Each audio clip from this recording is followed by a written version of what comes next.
Previously on Funnymatic. I don't think you heard me. I would get a lot of like, hey, relax, sweetheart, maybe don't dress so cute. You know the little pocket above your pocket where you put drugs and on it goes.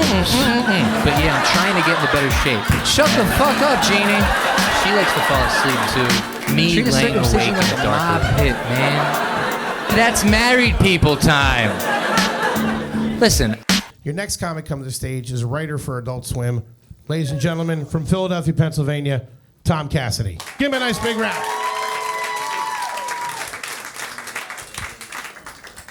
Hey, everybody. Keep it going for Foley and Sarah and Sam.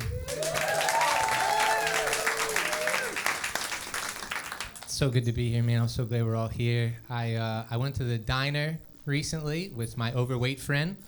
Let's call him the host.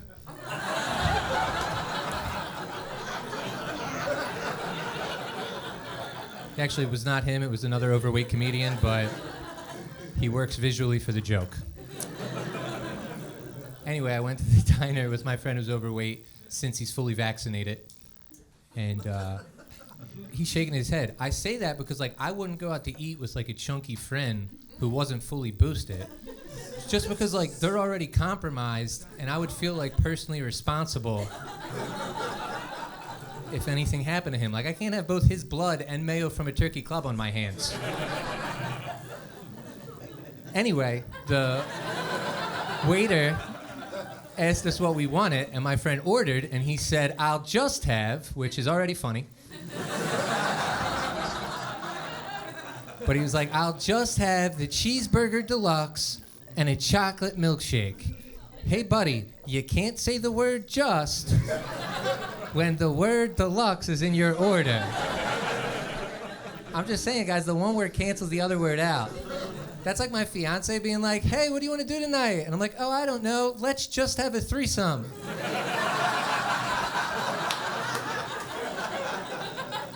And after that, I'd like a chocolate milkshake.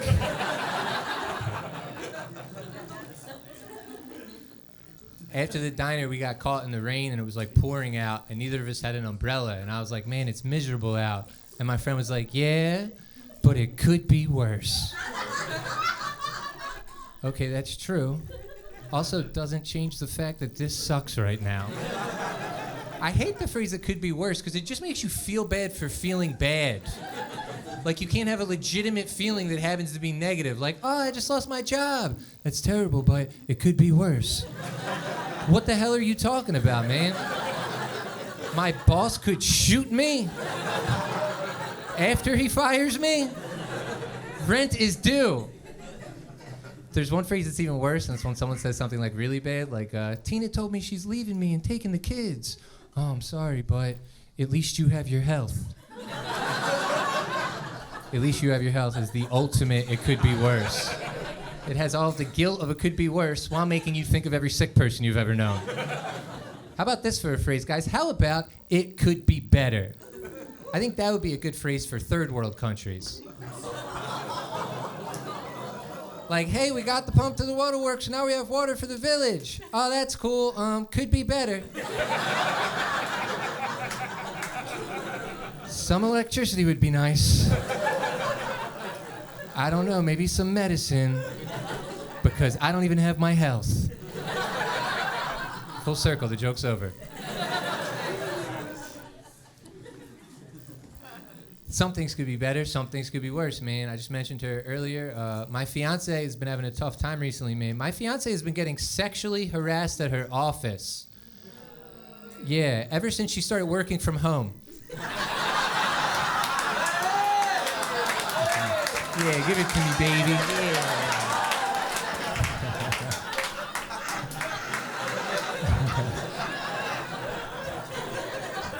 Listen, man, if she's gonna treat our apartment like a WeWork, I'm gonna get a little handsy around lunch.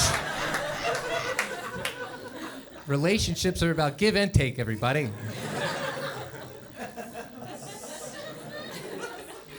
To be honest, man, she's so busy that, like, all she does is work. So, like, I have to do everything around the apartment. Like, I'm doing all the cleaning like a janitor. I'm doing all the cooking like a chef. I just installed 2 dual monitors on a desk I used to pretend to write jokes on. Like I'm a goddamn IT guy. asked her to marry me recently because I love her and I legitimately feel like her company deserves to give me health insurance at this point. I work hard, and at the end of the day, I deserve a little peace of mind. I'm gonna be honest, I actually like that she works from home, because like now when she gets done, I can tell her all about her day. Like, can you believe that I can believe that Megan said that?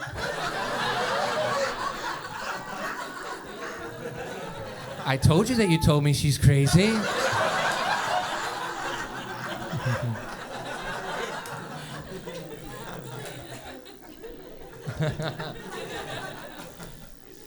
Are there any nurses in the crowd tonight? Not one? Not one hero in the whole crowd? Fair enough, it's fine. There was a nurse at a show recently, and she came up to me after that joke, and she told me that she gets sexually harassed at her job all the time, and it made me feel so bad, man. Like, nurses are just trying to help people, and they got to deal with that too. Like, it's got to suck to hear a cancer patient say you have a nice set of tits. Right? What are you going to do? Call him sick? He knows. He's in chemo, for Christ's sake. It's got to be alarming to see a gunshot wound victim jerking off in front of you.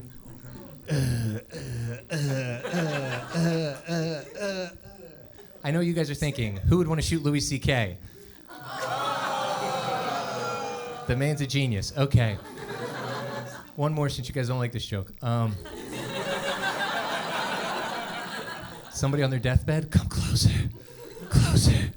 Even closer. Now sit on my face. I want to smell your butt cheeks. And then they die. And that's why the joke's funny. Okay. You know, at least nurses got clapping every day, you know? Teachers didn't get shit. I think we should still do something for teachers. I think, like, every day at 3, we should go to the window and smoke a cigarette for teachers. Then at the end of the cigarette, we all go like this. I think it'll bring us together while honoring our educators. You're having fun. Good. I like it. I like how there's a fucking empty seat here.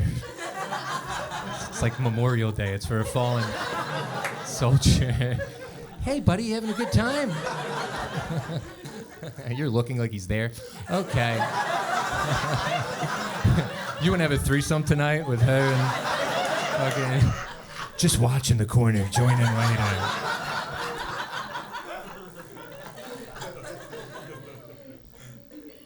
I live in Queens. Anybody else? You?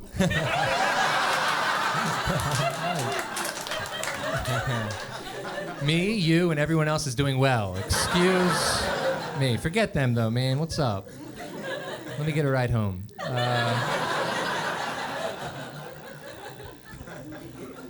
gotta drop her off first and you'll live. Whatever you say, big boy. Let's get our story straight now.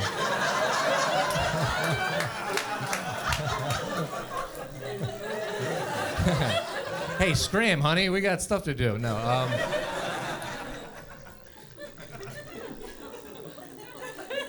I like living in Queens, man. I take the train a lot. I'm glad, like, now when I take the train, I only have to worry about getting stabbed. Because for a very long period of time, I also had to worry about getting coughed on. And my ultimate fear, the cough stab.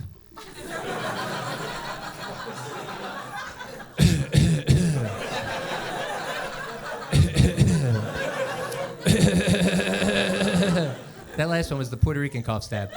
But... all right. Weirdo. Yes. Recently, that guy shot up the train, man. That was so messed up. But I knew he was from out of town, you know? The train's for stabbing, buddy. It's not for shooting. What's next? A sneeze gunshot? A chew bang bang. God bless you. You girls get me. Good job. You all need to be like these 4 ladies.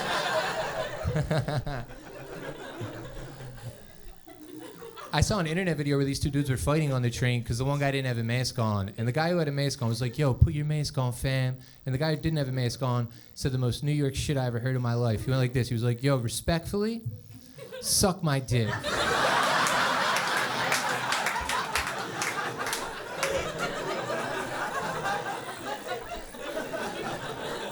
Which in comedy, that's called a misdirection.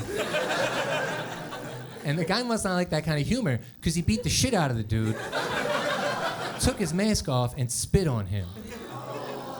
I agree, man. Super messed up. As a comedian, though, I thought it'd be kind of funny if, like, when he was beating him up, instead of spitting on him, he just started sucking his dick.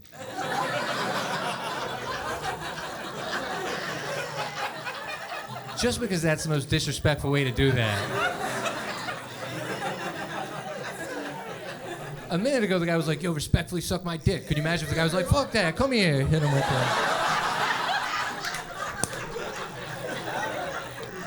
Hit him with the 2-piece and a biscuit, baby.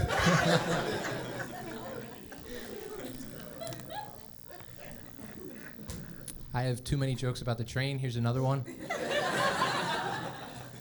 The MTA, right, they were doing like celebrities voicing the train announcements, I guess to like boost morale from all of the cough stabbings. It's like, hey, maybe let's get some more fucking police on the train. No, let's have Jerry Seinfeld remind me to brush my teeth before the Hoyt Schermerhorn stop. But one of my favorite actresses was doing it recently. Her name is Edie Falco, and she plays Carmela Soprano on The Sopranos. And I'm like rewatching that show for like the 4th time, so I just hear her character's voice the whole time, like, next stop, Queensboro Plaza. Want me to fix your plate before you transfer? Please give up your seat to the elderly or anybody in need. Be a good Catholic for 15 fucking minutes. Is that so much to ask? Remember to wear your mask at all times on the train. Antonio, you still fucking that Russian hooah? So that's nice. I made a lot of hard decisions this year, man.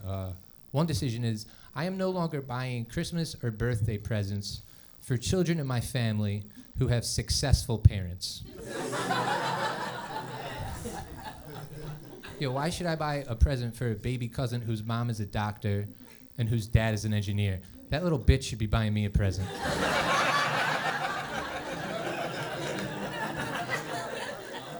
That being said, if your dad's out of the picture, your mom's on junk, and you live with your nana, I'm gonna lace you with some Nikes and take you to the movies. You might not have one functioning parent, but look, there's 3 Spider-Men. You get it. That's a messed up joke. Here's another one. I'm from Philadelphia, and my NBA team are the Sixers, the 76ers. And there was a big story in the NBA this year where one of their former players, his name was Ben Simmons, right? And somebody wooed for him. Security. No. No, he's a nice guy. So he like played bad in the playoffs last year, and then he got like sad, and he like refused to play for the Sixers. And they were like, "You have to play." He was like, "I'm not gonna play." Then they started fining him, and then he started playing the mental health card, which I thought was disingenuous. Either way, if he tried to shoot himself, he'd miss.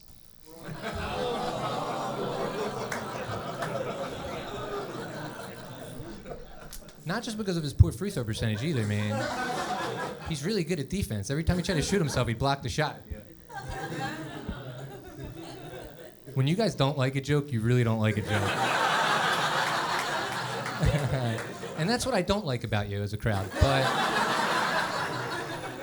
you guys really took Ben's side on that one. You don't have to feel bad, man. He was recently traded to the Brooklyn Nets, where he was cured of the mental illness of living in Philadelphia.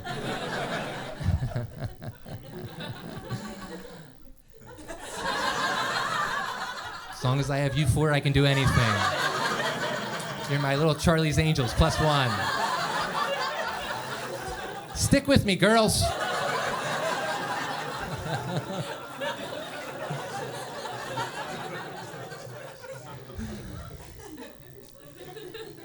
I'm getting married soon, so I've been thinking about divorce a lot.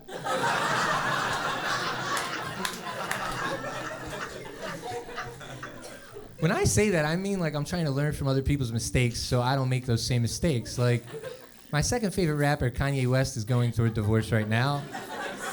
He actually just got divorced from Kim Kardashian. And I think one of the reasons they got a divorce is on Kim's 40th birthday, Kanye got her a hologram of her dead father as a birthday present.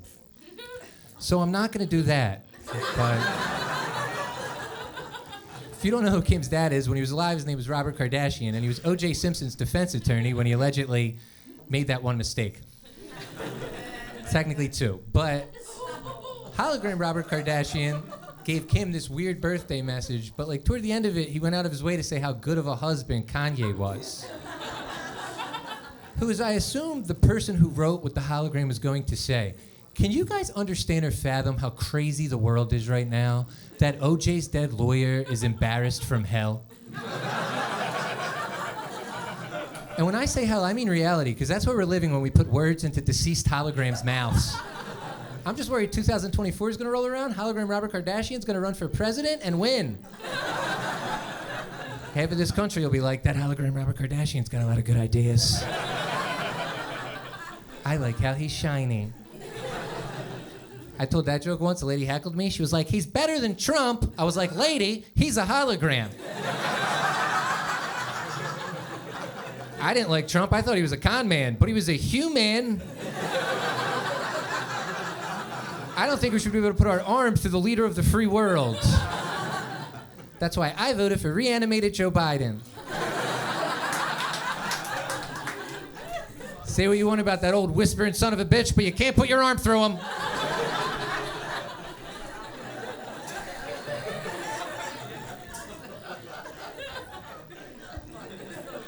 Kanye's so wild at this point, I wouldn't be surprised if he hired hologram Robert Kardashian as his divorce lawyer. Yo, that would be a fucking power move. That would secure the house in Calabasas for sure, but... The point of this joke, which is not over yet,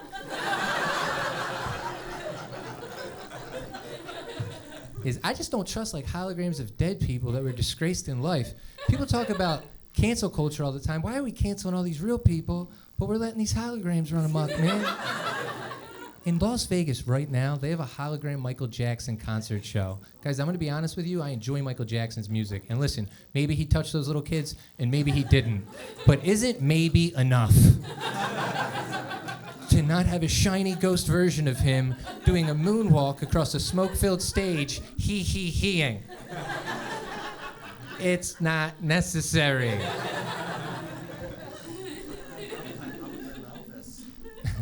Everyone's having so much fun, but there's one miserable fuck over there who keeps fucking talking at the end of the jokes. Everybody's having fun, and they're just like, I'm on Michael Jackson hologram side. Please shut up. You get it, honey. Good job. Girls, get him. Stop trying to fucking kill the fucking vibe in here, you fucking weirdo. Everything goes good. There's like one little thing doesn't go, and there's like, shut the fuck up.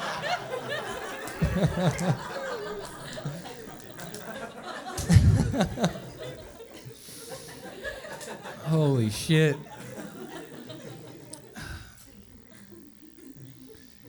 Listen, now whether you like that last part of the joke or were molested by a hologram at some point, we can all agree that it's creepy. You know? You know what else is creepy? Whistling. Why are we still whistling, man? I'm not saying all men who whistle are pedophiles, but all pedophiles whistle. If you're a woman and you whistle, I just imagine you're walking down a hospital hallway about to take someone off life support against their will. It's a Kill Bill reference. I mention it because for like well over a year, right, in my apartment building hallway, there's this like weird figure who like whistles for like a few minutes at a time, and then they just seem to disappear. It's creepy as shit. I never catch them. But like recently I was going to get coffee right when the whistling started, and I was like, oh shit, I'm finally gonna catch this pervert. So I ran downstairs as fast as I could, and staring back at me was this like really sweet old lady, and she was holding a parakeet on her arm. Yeah, that was whistling like R. Kelly at a lollipop shop. And my brain almost came out of my ear, just because like I was expecting one thing and I got like a completely other thing, you know? But then, like, after the initial shock, it put a smile on my face because, like, it's easy to expect the worst these days. Like, the best way I could describe it is, like, let's say you're married and you get home from a work trip early, right? And when you get home, you hear your wife having sex in the upstairs bedroom. So you sneak upstairs, right? And you open the door really quietly. And when you look in, you see the mother of your children getting fucked by a parakeet. You're gonna feel hurt, angry, and betrayed. But it's gonna be hard not to smile just a little bit. Especially if that bird's whistling while he's throwing it in her. Holy shit. Honey, we're getting a divorce, but I got some questions.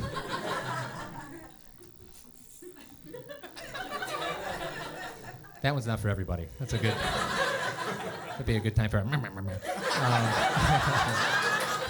parakeets can't have sex with women. This guy was on Adult Swim.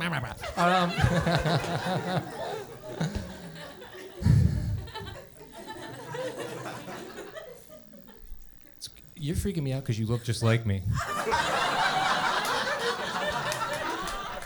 I noticed like 10 minutes ago. How are you doing up here? Okay. Middle, are you guys married? Oh, give it up for that, man. That's nice. That's good, man. That's nice. Yeah, man, I've been in a relationship for a while and I'm engaged as well. I like to reminisce, though. Like, something I vaguely remember about being single is when I wanted to do something, I would do it. In a relationship, it's not that easy, man. I have to see if my significant other wants to do the thing that I want to do, you know? If she doesn't want to do it, then I can just do it. Unless it's to, like, go have sex with a prostitute. Which I don't think I should be able to do. I don't want to. That being said, I should be able to do something like go see the Sopranos movie in theaters at midnight when it premieres on Friday, just because she can't see it until Sunday afternoon. To be fair, I made her watch all 86 episodes of that series leading up to the film, but it was the 4th time I saw it. So technically I should see that movie with my parents, my college roommates, and then the girl I was seeing 2 before her. But I can't do that because I don't talk to that woman anymore. So I guess I have to hire a hooker to pretend to be my ex-girlfriend, to not have sex with ladies, to go to the movies with, and then see the Many Saints of Newark with my fiance, whom I love very much. I'm scared of her to hear this joke, my fiance, and that's because I'm scared of her. To love is to fear. I remember talking to my one friend a few years ago, right? Things weren't going good in his relationship, and I suggested that he just get out of it, you know, because he was complaining. And he was like, he looked at me dead in the eye, right? And he went like this. He was like, "What can I do, man? I love her." And then a couple weeks later, he broke up with her.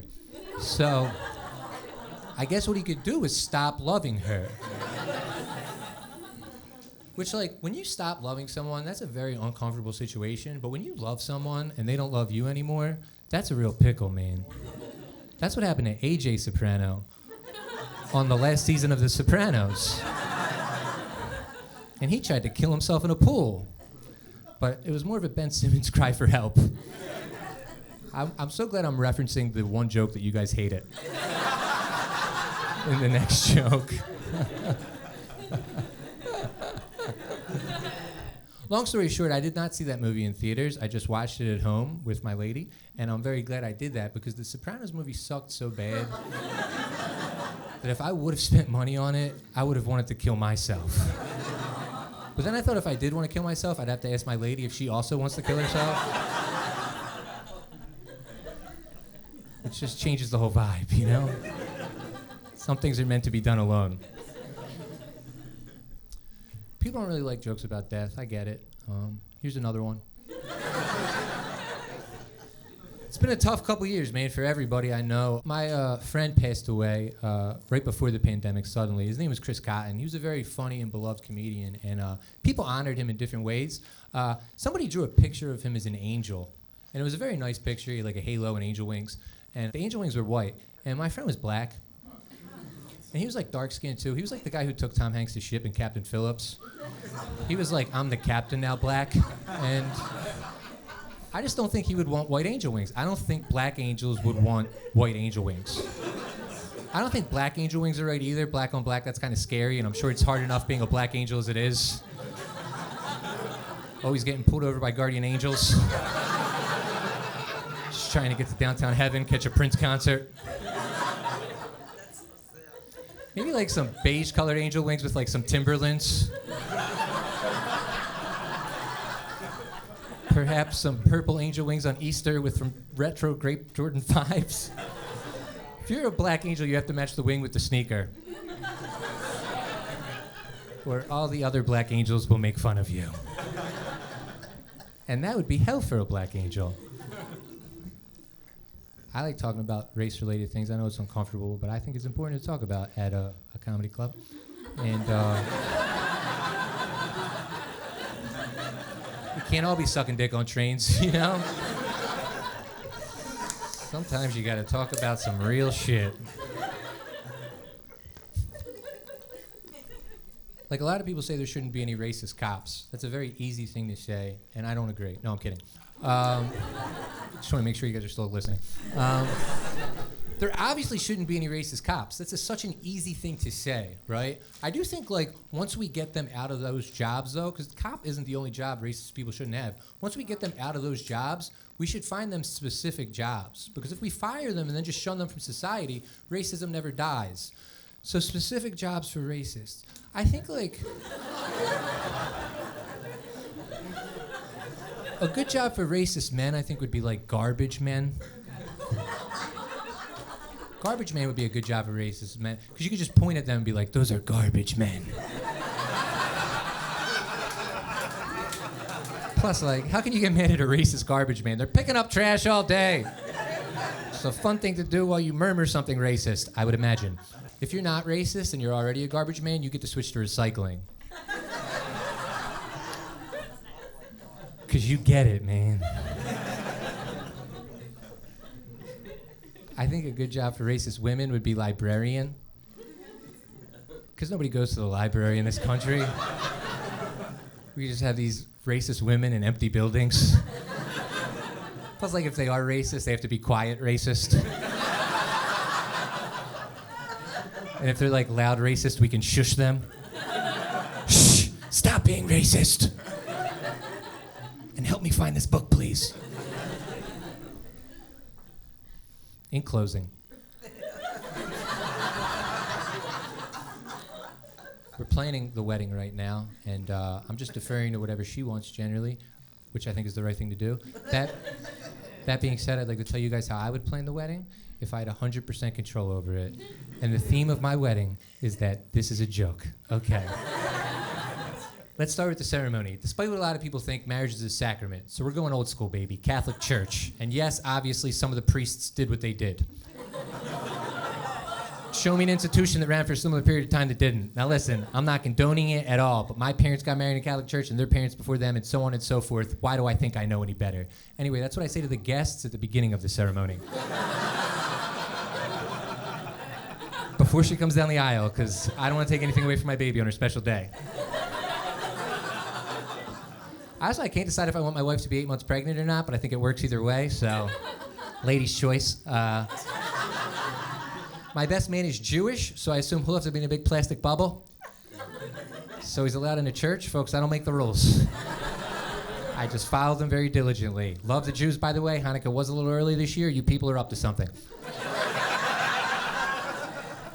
Organist, tasteful kiss, throw some rice, give father a nice tip afterwards. He'll ask me to do a comedy show for the parish. I'll agree. Neither of us will follow up. On to the party. Most important part of the day. That girl coughed really hard. Make sure she doesn't have a knife on her.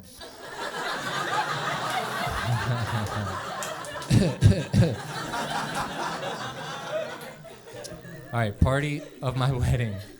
This is the most important part of the day. Everybody there has to take a champagne toast before our first dance as husband and wife. And we will be dancing to the 90s sitcom theme song, The Nanny. Now, folks, if you know it, please sing along. And if you don't, she was working in a bridal shop in Flushing, Queens, till her boyfriend kicked her out in one of those crushing scenes. What was she to do? Where was she to go? She was out on her fanny.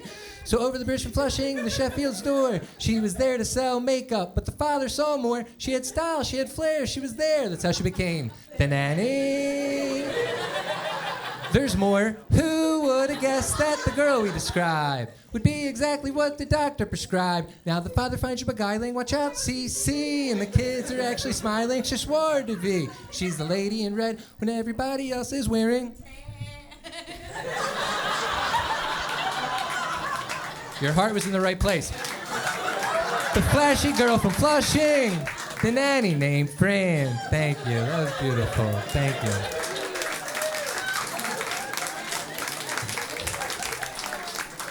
Miss, you helped a little bit, you helped a little. Sometimes when I do that song, if you can believe it, everybody sings along, but the way the rest of you stared at me,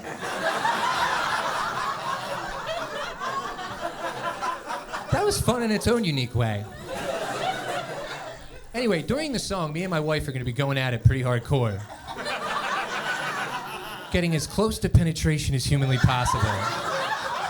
But never quite. Directly after the song, someone's going to hand me a microphone, and I'm going to tell everybody there that they just dropped acid from the champagne toast. Then, I'm going to take out a handgun and tell everybody to relax. But the handgun is just a water gun with more acid in it that me and my wife spray into each other's mouths. It's going to be very cute. If she's 8 months pregnant, no acid for her. Strong edibles for her. Everybody else is on acid. Music, Hologram Michael Jackson will be there. But he's just a guest. We're going to do 45-minute intervals of DJ and band. That way the DJ can finger my cousin Tara in the bathroom and the drummer can get blown by my Uncle Bob in the same stall half an hour later. Funnier if you know him, folks. Steak, chicken, fish, that's up to you. Hug my mom, kiss my Aunt Riri, dance, get out of there. On to the honeymoon. Vegas, baby. Yeah, blackjack and anal. Which we save for this very special time in our lives because we're both classy and I'm scared of buttholes, but when in Rome, and we're gonna be staying at the Caesar's Palace. 1 to 9 months later, we have a baby. We name her Fran. Thank you guys for coming to my wedding. Thank you guys for coming to the show. My name's Tom Cassidy.